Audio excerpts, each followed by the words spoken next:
All right, I think, okay, yeah, we are now live. Good afternoon, everybody. This is the Abandoned Mine Reclamation Chronicles, episode 2. And I am one of your hosts, Bobby Hughes, the executive director for the Eastern Pennsylvania Coalition for Abandoned Mine Reclamation. That's EPCAMR for short. And this podcast is a one of a kind podcast that converses with passionate, community minded partners, highlights outstanding reclamation and community projects and cleanups, showcases stream improvement projects and successes, and shares emerging ideas and technologies to reclaim and remediate our legacy abandoned mine sites. And we're trying to share those types of technologies that will allow us to clean up our pre 1977 abandoned mines lands and streams and rivers polluted by abandoned mine drainage. I'm also here today with Andy McAllister, the regional coordinator from the Western Pennsylvania Coalition for Abandoned Mine Reclamation, and Ann Dammit, she's in the background here from Webcamera as well, and our guest today, Jim Panaro with Robindale Energy Services. And I'll toss it off to Andy here. Thanks, Bobby. We're very excited to continue this project. This project came about as a result of the first joint visioning session that Whipcammer and Epcammer had in 25 years. And we just want to thank all the attendees who've joined us today. We want to thank Jim Panaro and Robindale Energy. And we want to thank the Foundation for Pennsylvania Watersheds, who has underwritten the first 12 episodes of this podcast. And we're hopeful that the live streaming personal interviews and discussing timely topics related to abandoned mine reclamation will engage with our audiences on a new level. And feel free to put your questions and comments into what comments box of where you're joining us from.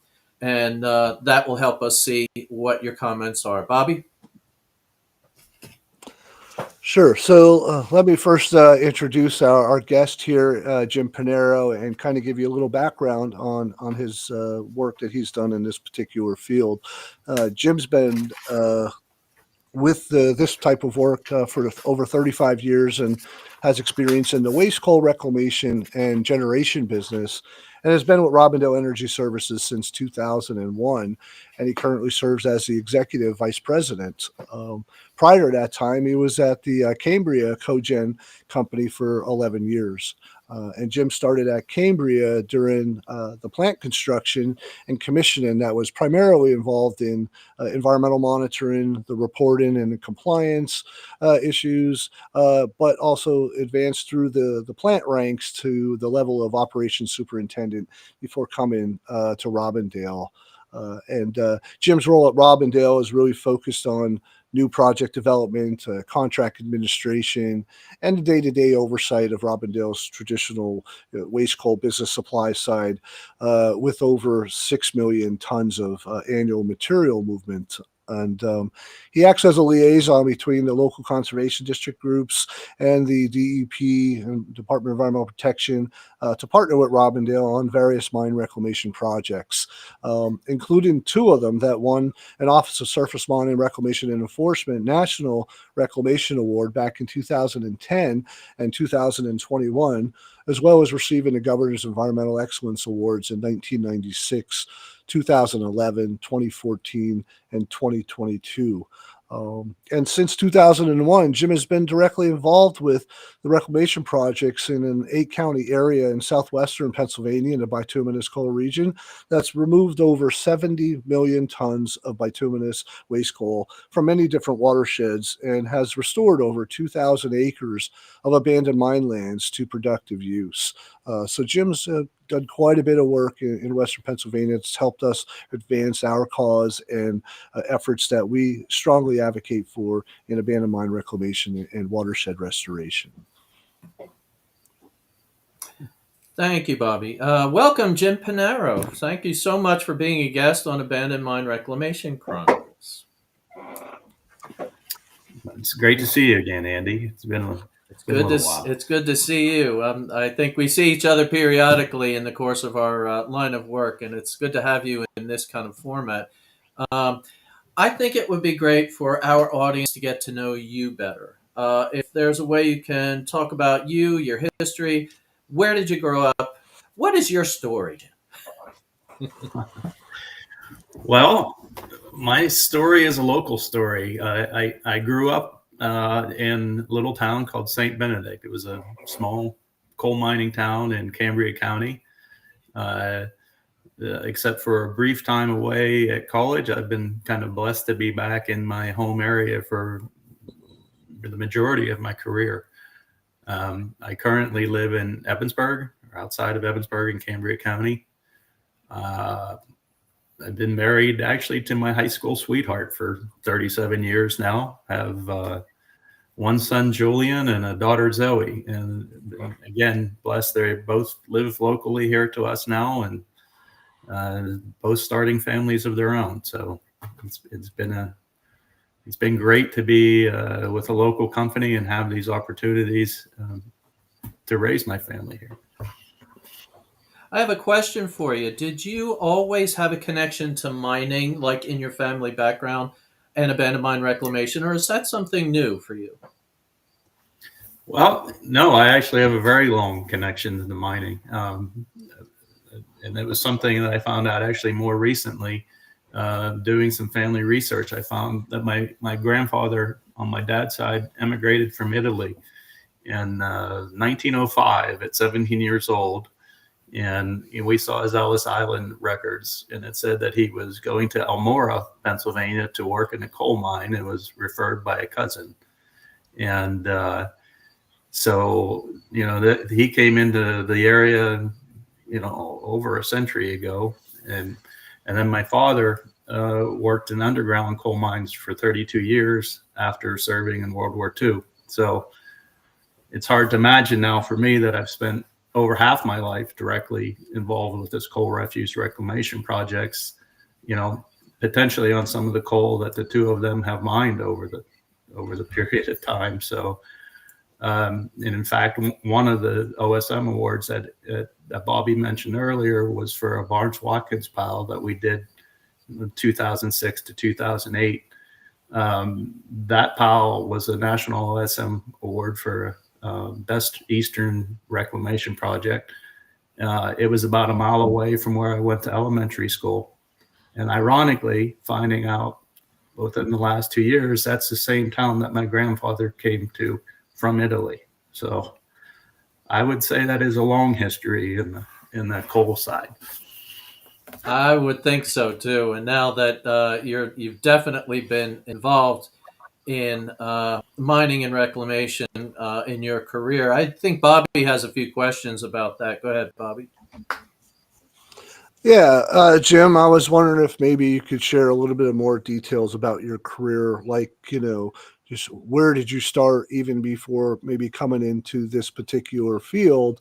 And can you give us a little bit more information about Robindale Energy and the work that they're doing? And if you get a chance, maybe talk about the history of the cogens and just sort of how they came about and when, and maybe a little background on power purchase agreements, and we'll talk a little bit later, but maybe just a differentiation between what a cogen plant is versus what a coal-fired plant is, because there's a lot of differences there that I think there's a misconception out there, and there's a lot of misinformation about the difference between the two types of plants in both the active industry and in reclamation work that we see you all doing and have done both across the bituminous region and here in the anthracite.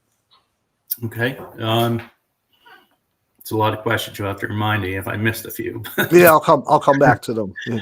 I actually started my career. I went to Penn State. I'm a mechanical engineer.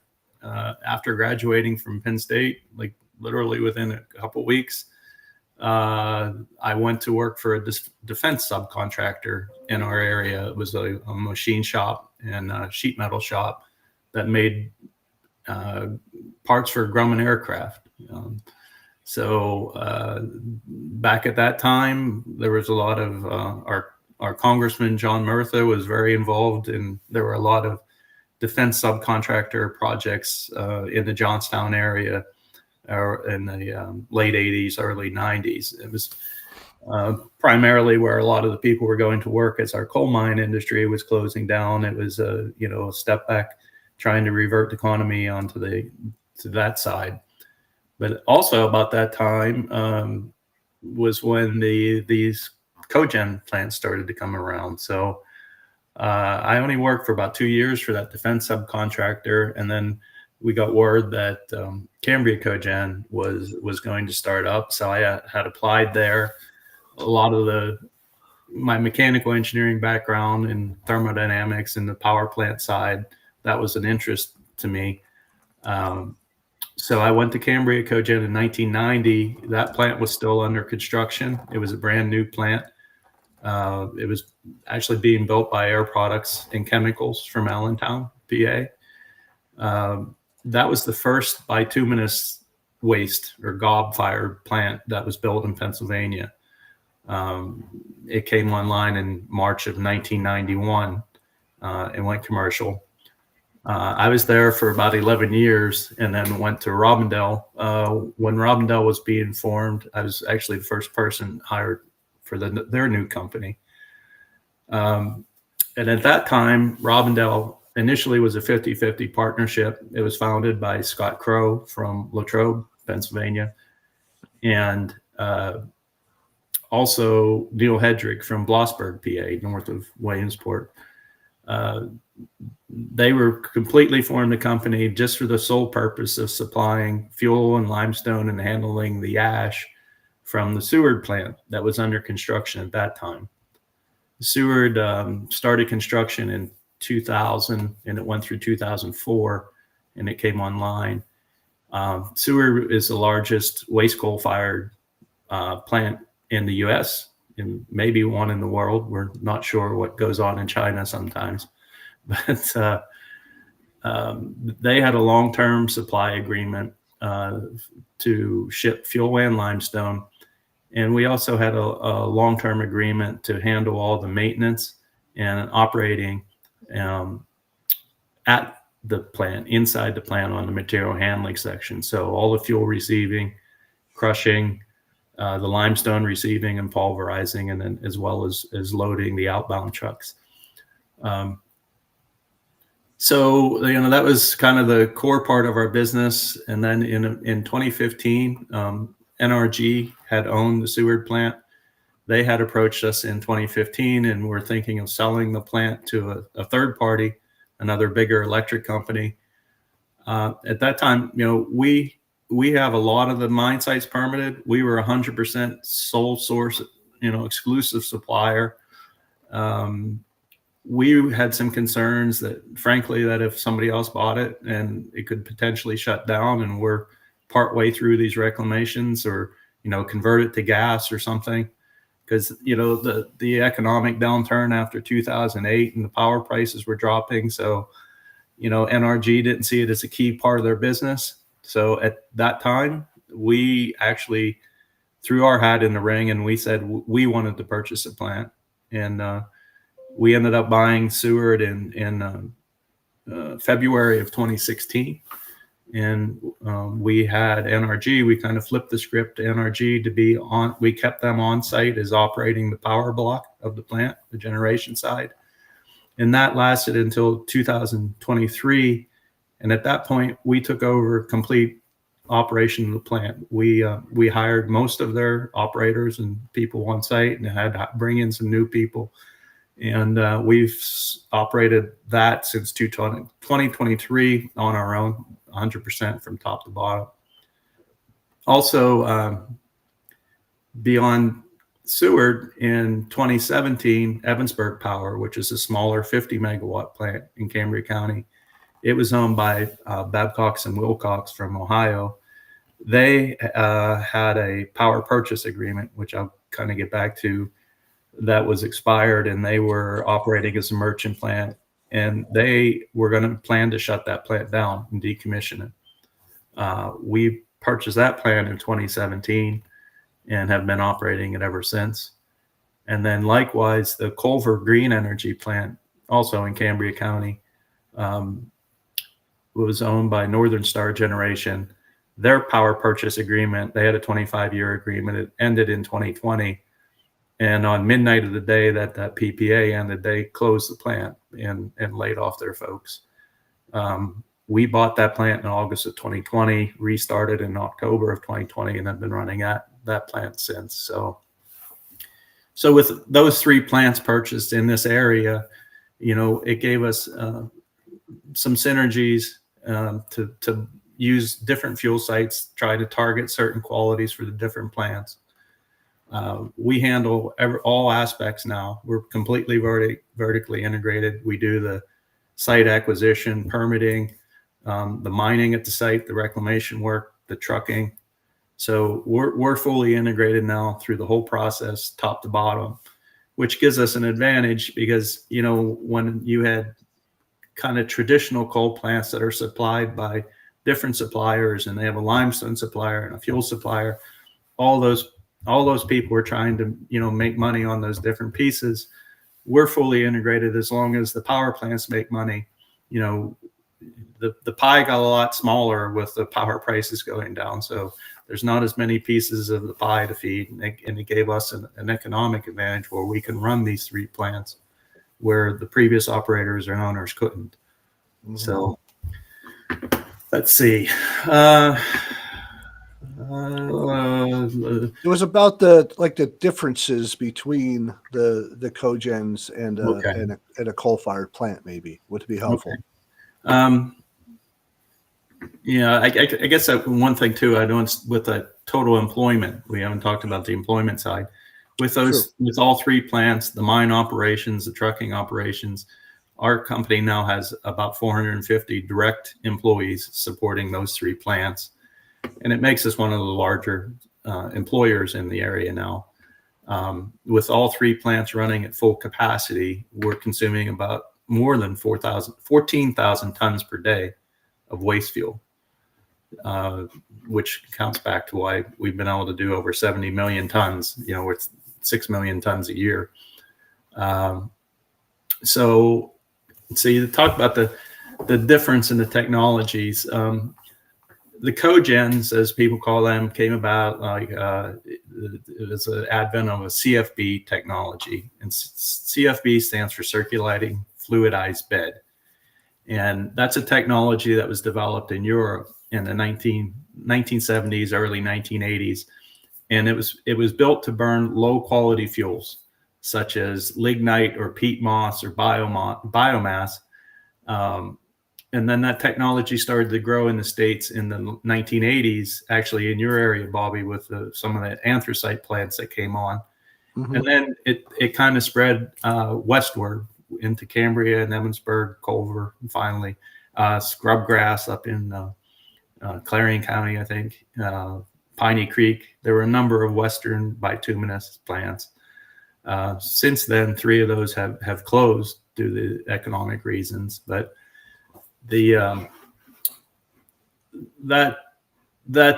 also came about. The technology was also kind of a perfect timing with what was the Congress enacted. It was called the Public Utility Regulatory Policies Act in 1978, or PURPA. And the purpose of that was that it required the electric industries to buy alternative energy. And it was generated by a qualified facility.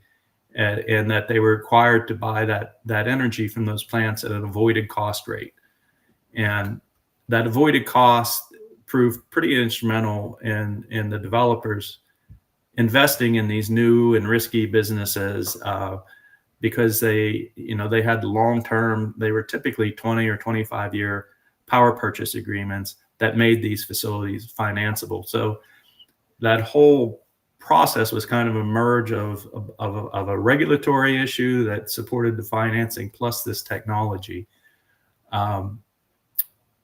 The early PURPA plants, when they had these power purchase agreements, there had to be, the plants were operating and generating electricity, but they were also generating steam. So generating 2 products is where the cogeneration term came from, and why all these plants were initially labeled as cogen. So you had a steam host and, a small portion of the steam that was generated by burning the waste fuel went to those steam hosts, and then the balance was used to produce electricity that was sold into the grid. Later plants that came online, like Culver and Seward, after kind of the regulations changed, they did not have to have a steam host, so they're identified as independent power producers, and bid into the market. As far as the difference between the plants, there's three main differences that on the CFBs that allow them to work efficiently and cleanly with these low quality fuels. First off is the fuel size. When we bring material from these refuse sites, it's literally, could be the kitchen sink. A lot of these have been dump sites in the local areas for years. So, we'll bring in and we separate out the really large stuff, refrigerators, tires, that kind of thing. And we'll do a gradual step down to where we get everything down to 2 inches or smaller. And then that 2-inch material is crushed down to like a 3/8 inch by 0. You would identify that like a pea gravel or anti-skid size is the biggest. Whereas pulverized coal units, a traditional coal plant, pulverizes their coal down to it's like a gunpowder size. And when they burn that, it's a very hot flame. It's over 2,000 degrees, and it's almost like a torch, like a blowtorch. Whereas a CFB, it's more like a hot air popcorn popper. There's thousands and thousands of air nozzles in the bottom of a boiler that keep this material suspended, and it kind of bubbles around in there like lava, and these slow smoldering fire will burn those bigger particles down, and it only burns in about 1,500 to 1,800 degrees. And that's a key point for us because the high ash content of these waste coals, if you exceed 2,000 degrees or 2,200 degrees, the ash will start to melt and stick together, and it makes a big clinker. So that's the key piece of this temperature thing, that why we can burn waste coal and a traditional plant can't. The other thing there is at that temperature range, at 1,500 or 1,800 degrees, we add about 20 to 25% crushed limestone right into the boiler when we burn the fuel. And at that temperature range, it's like a limestone kiln. That limestone will break down and form calcium oxide. And then the calcium oxide that we feed, when we're burning this fuel, it's releasing sulfur in the form of SO2. And the calcium oxide and the SO2 combine to make gypsum, which is the same thing that wallboard's made out of. And it's an inert form of the sulfur. If that's put into the atmosphere, into the water, it will not leach the sulfur back out. The sulfur's captured. And we're required to do that to meet our air permits on our Title V air permits to have 95% air SO2 capture. So they all kind of go together. Let's see, what's the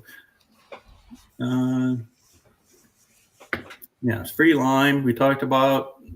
I think that's it.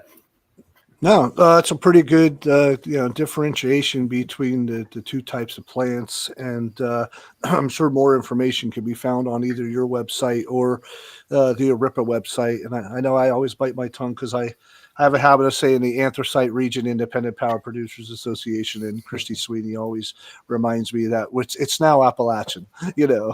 So, so it's good. That's good information to have. So anyway, with that, I'll turn it back to Andy, see if he's got some other questions here as well. And Jim, with regard to, you mentioned independent power producers. We are familiar with something called ARIPA, the Appalachian Region Independent Power Producers Association. Can you tell us about ARIPA? It's what its activities are, how many plants are members, things like that? Sure. ARIPA is a trade group, and you said it's made up of the CFB waste coal plants, as the voting members of the organization. And then there's industrial clients that serve them, whether it's boiler makers, pipe fitters, a lot of the mechanical maintenance, and the companies that support these plants, and those companies would be associate members. There's 12 plants currently. There's 10 in Pennsylvania, one's in West Virginia, and one's in Virginia. There used to be several more. Unfortunately, we've lost a lot of the plants, as I mentioned, over the years here in the western part of the state. Piney Creek and Cambria both shut down, and the scrubgrass plant is kind of running intermittently. So that, and I think there's been a few in the anthracite region as well. That accomplishments of ERIPA, I think last report from Christy Sweetie, I think we were 256 million tons of coal refuse cleaned up. And that would be, I'm not exactly certain when the first anthracite plant came on, probably 1985, 1986. But it's a tremendous amount taken out from all over the state.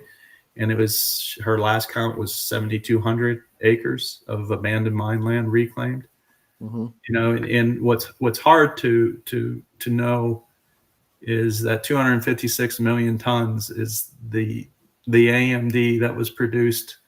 A lot of those pre-act piles, pre-77, that were just leaching untreated into the waterways. It's impacted hundreds of miles of streams that has been cleaned up. That's probably the biggest advantage of the ERIPA plants statewide. And as Jim, you mentioned before about jobs, I think the community impact is twofold or threefold: energy production, job production, or having jobs in these areas, and also the environmental impact that you guys can have. So you're really creating a big community impact in the areas that you are. Yeah, in the majority of those reclamation projects were done in, you know, keystone opportunity zones or economically challenged and pretty, you know, frankly, blighted communities. You know, they were once considered company towns, you know, in the early 1900s. And, you know, especially being from the area, again, to see, you know, these local community towns, you know, the unemployment was very high. Coal mine shut down, people left to go to other industries, you know, and now to see these piles cleaned up in the towns, the water's been cleaned up, there's more recreational opportunity, property values have come up. So we really think, you know, a hot buzzword now is about the environmental justice. You know, what projects we're doing are environmental justice projects that are taking 100 years to clean up, you know, from these legacy coal operations. And it's really fulfilling to see that. It is an incredible community impact. Bobby? Yeah, I was just going to say, in terms of the community impacts, and Andy will maybe ask this a little bit later on about some of the support that both the RIPA Trade Association itself and the plants have been supporting us in many ways through community involvement. Andy will touch on that, but I wanted to kind of just ask you if you had a sort of personal philosophy, or, you know, as a professional and a community leader, you know, what's been driving you to do the work, and you know, knowing how you built your career around this, is there anything that you might want to say to others who could be interested in getting into this field, maybe young professionals that have an interest in doing environmental restoration, or even mechanical engineering, or the type of jobs that typically could be at a plant? What would you say to those that are interested in potentially getting involved in this work? I've touched on, you know, for me personally, you know, I'm pretty dedicated, some would say crazy, a hunter and a fisherman. You know, I spend a lot of time in the field, you know, so again, to have a career in this field, to see this firsthand, and then, you know, doing the majority of the work within 30 miles of where I grew up is kind of just icing on the cake. You know, in my childhood, these streams were just orange and polluted. You know, if you wanted to have any kind of meaningful trout fishing, you had to go to Central PA, you know, this State College limestone streams. and that's really changed. I keep a mountain bike now in the back of my pickup truck, and before or after work, I can ride a section of the Ghost Town Trail, which is converted rail trail. Ditch my bike in the woods, and I can fly fish on South Branch of Blacklit Creek, which 20 years ago supported no aquatic life. And, we're catching wild brown trout now on that stream. So, that's astounding to me, that how quickly it's recovered, how quickly Mother Nature healed. And that turnaround has been simply amazing. And besides the air and water cleanup that we've talked about, it's seeing that rebound in and around some of the small towns with, property values and aesthetics, and just a little bit more community pride maybe has been really what's driven me. Mm-hmm. No, I think a lot of people feel the same way that grow up here, not only in Pennsylvania, but throughout Appalachia, particularly if they kind of had to grow up through those times and seeing the same things that you're talking about, as we all have done as well, and seeing the changes made to where many of those black banks are going away and they're being converted to economic development opportunities or green space or recreational trails, and fishing, kayaking, boating type opportunities in these areas. And that's something I think that we're all striving for better qualities of life for our communities in the areas that we're working in, and also for future generations, our kids and grandkids that are going to come up and not have to maybe deal with so much of that pollution and legacy pollution that we've all had to endure growing up, that we're really happy to see become removed from the landscape and be converted into such positive uses. And I think that Aripa and Robindale and a number of the other plants across the state have just been tremendous partners in doing that. And I think Andy's may have a chance here just to give a good example of what that partnership is like with both EPCAMR and WIPCAMR and Aripa that we've had for nearly 30 years, the partnership, but maybe in the last 20 some years in just trying to pull together a program to support some of these community efforts out there. So maybe Andy wants to talk about that a little bit.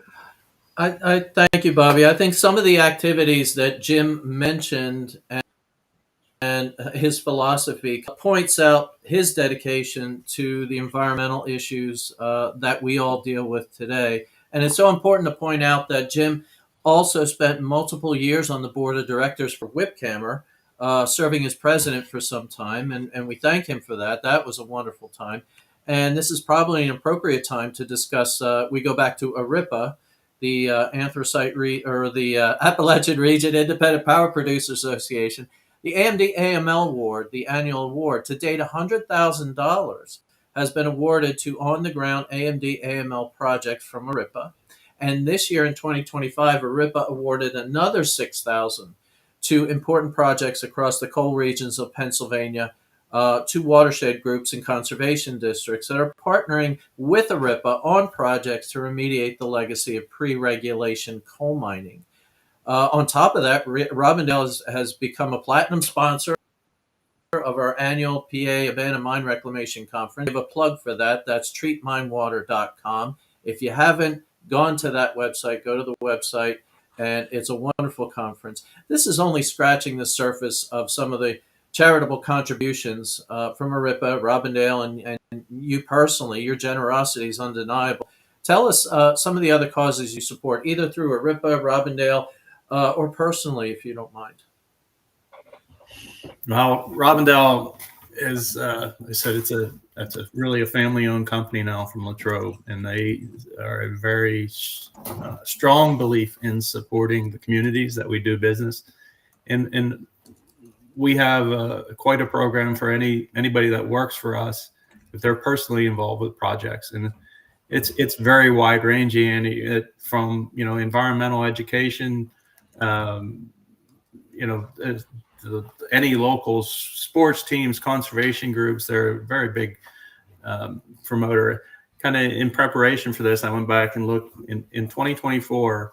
Robindale contributed over $800,000 to support, and it was 156 local groups And that's everything from Boy Scouts to, school programs, and kind of thanks for reminding me when I was getting ready for this. You kind of lose focus of that. It's just so money. Their outreach has been tremendous. Personally, I'm really involved with a lot of the conservation related groups. National Wild Turkey Federation is a big one for me. I had served on the state board for 23 years for that. I was a local chapter president for quite a while. Pheasants Forever, Trout Unlimited. Robindale is a business sponsor for Trout Unlimited. And then, as I mentioned, more recently in the last few years, there's the South Branch Fishing Club is a small grassroots nonprofit formed out of Nantiglow, PA.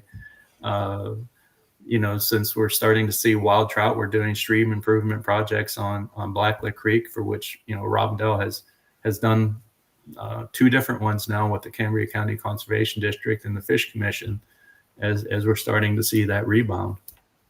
So that's an amazing amount of support to give to the community, and I think we're all very proud to know Aripa and Robindale. Bobby, do you have any more questions?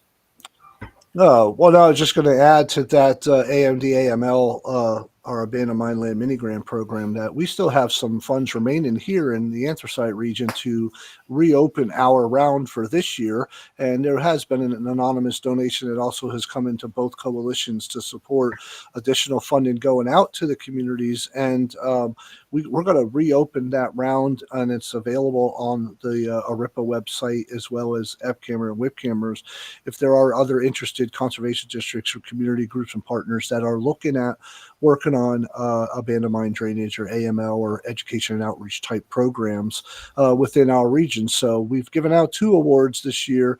I think WIPCAMR may have been able to give away all of their funds to a particular project in Western PA, but we have some funds left, and we're going to be taking some applications. So you'll find some information on our website if you're interested in doing that. So take a look back at the website, and if you have an idea, submit it, and we'll take a look at it and hopefully get some funds back into the community.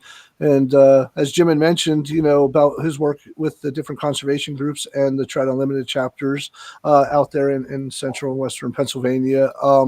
Next year, I mean, we're not through our conference this year, but I know next year we're going to be working on hopefully a joint effort with the Pennsylvania State Council Trout Unlimited as a part of our overall conference in 2026. So that'll be an interesting partnership that we're looking forward to doing next year.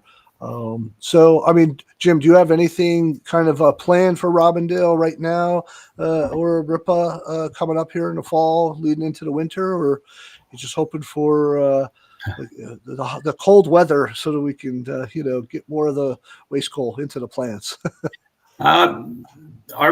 We've just started an AMLR project in Indiana County. It's the 5th AMLR project we've done with BAMR.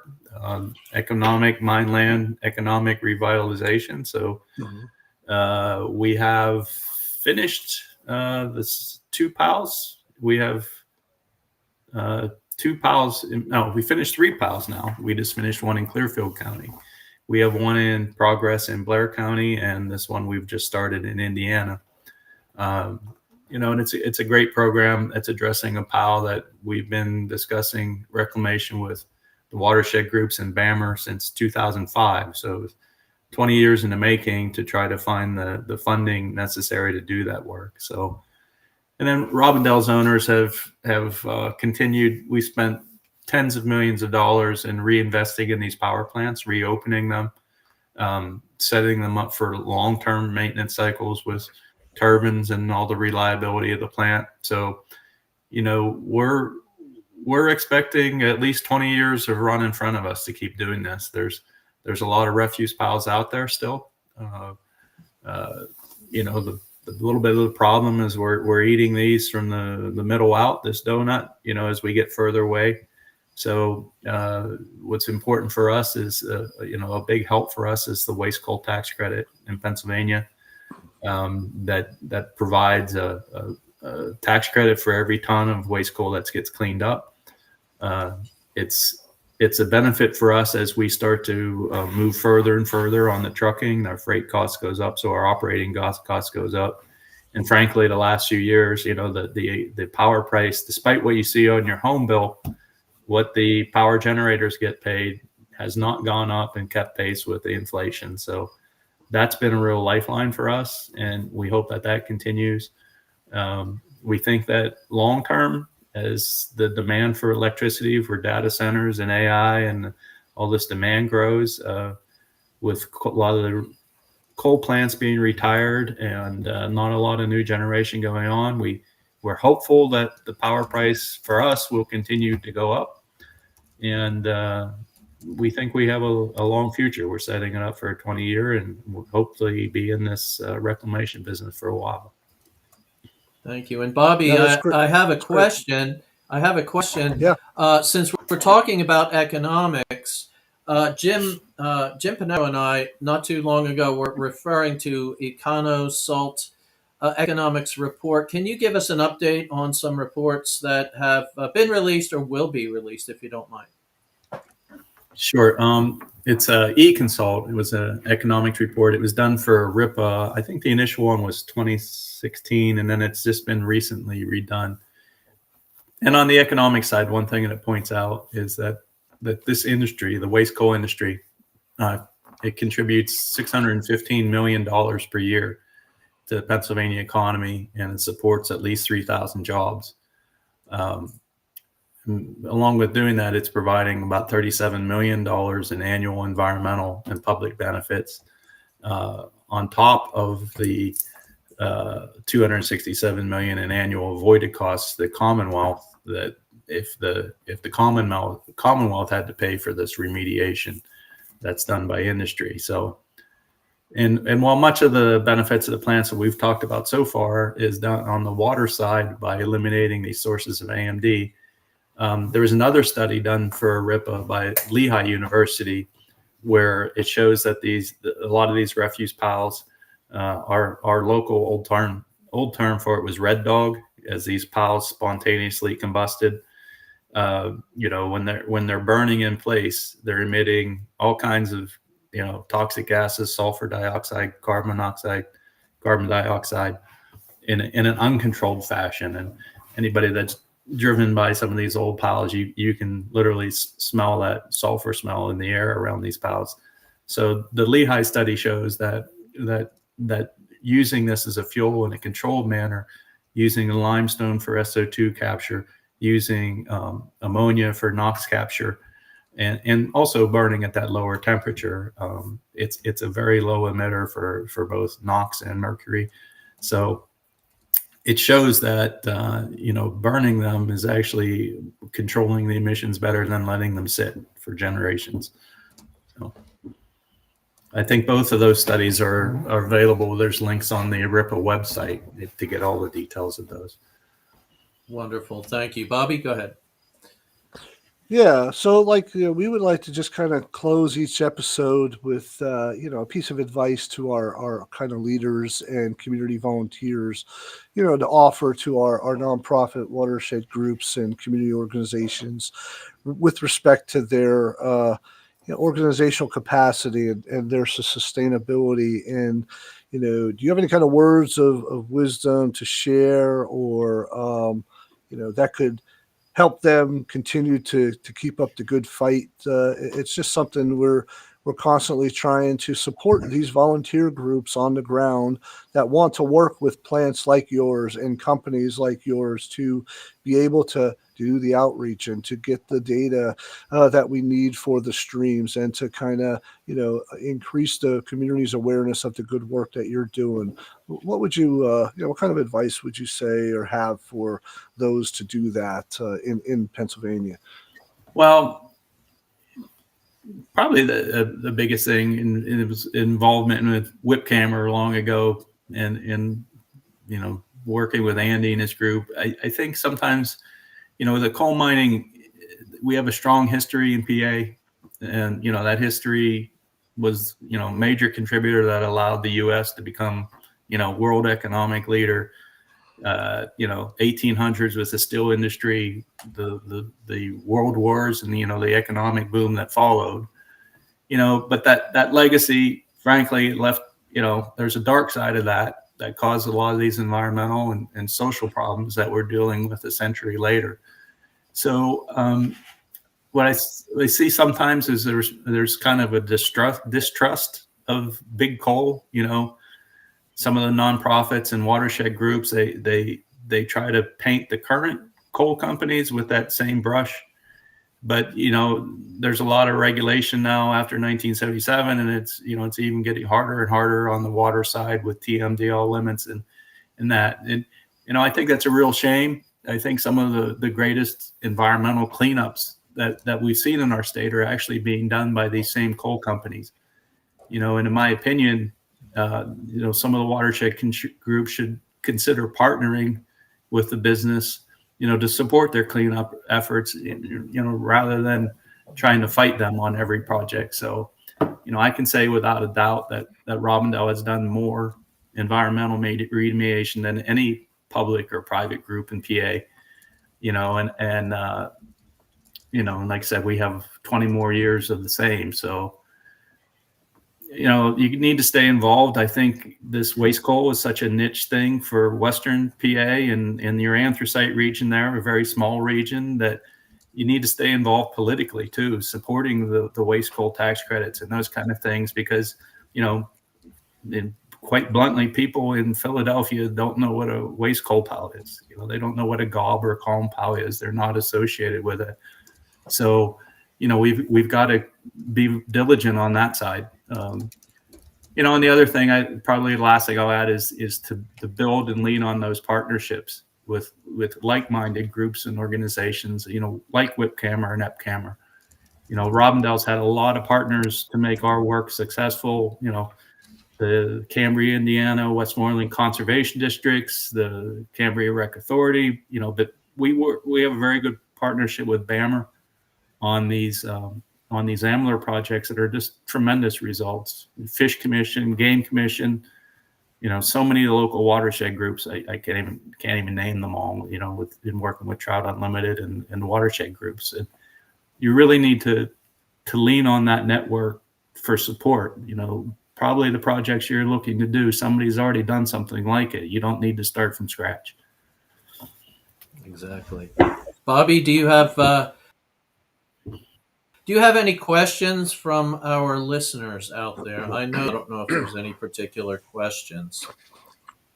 I haven't seen any questions other than one of our good volunteers out here in the anthracite, Chris O'Rourke. He's been on a number of cleanup efforts with us on a lot of these coal piles, and he participated in one we did just last fall where we took out 1,910 tires from one of our watersheds along an area that we cleaned up here in the Sugar Notch Run area. Probably our largest tire pile cleanup that was done within 4 hours with 35 volunteers. And he was one of them that got pretty dirty. And well, let him go that he's an Eagles fan, with being I'm a Cowboys fan here. But he's a very good volunteer that comes out whenever we need him. So I'm glad he joined us. I saw another comment from Joe Simons that thanks Jim Panaro for his dedication to environmental causes. So that's one thing we want to make sure that people hear about that. So if there are no questions, I'm just going to say thanks again so much, Jim, for joining us today and all the work you've done for the coal impacted communities of Pennsylvania throughout the years. Thanks again for the annual RIP Award. We're looking forward to this spring's round. So if any of the watershed groups that are out there, keep in touch with WIPCAMR and EPCAMR, and we'll let you know if/when the RIP Award will be coming back to your neighborhood again. And we thank Robindale and ARIPA for platinum sponsorship of the PA Abandoned Mine Reclamation Conference. Remember, treatminewater.com. Go to that website. We're also thankful to have you as a friend and a good partner in Abandoned Mine Reclamation, Jim. We're also thankful for all of our watershed groups and all of our listeners that keep doing the good fight out there. So keep up with us. Keep up with everything that's going on. And please tune in on the very first Friday of every month at noon for a new episode of Abandoned Mine Reclamation Chronicles. And in the future, we have some interesting guests lined up. Next month, Friday, October 3rd at 12 noon, we have an interview with PADEP Secretary Jessica Shirley. So until then, everyone have a great month, and we'll see you next time. Thank you all. Thank you, Jim. Thanks for letting me tell the story. We love it. Thanks, Jim. Appreciate you being here. Bye-bye. Bye-bye, y'all. Bye.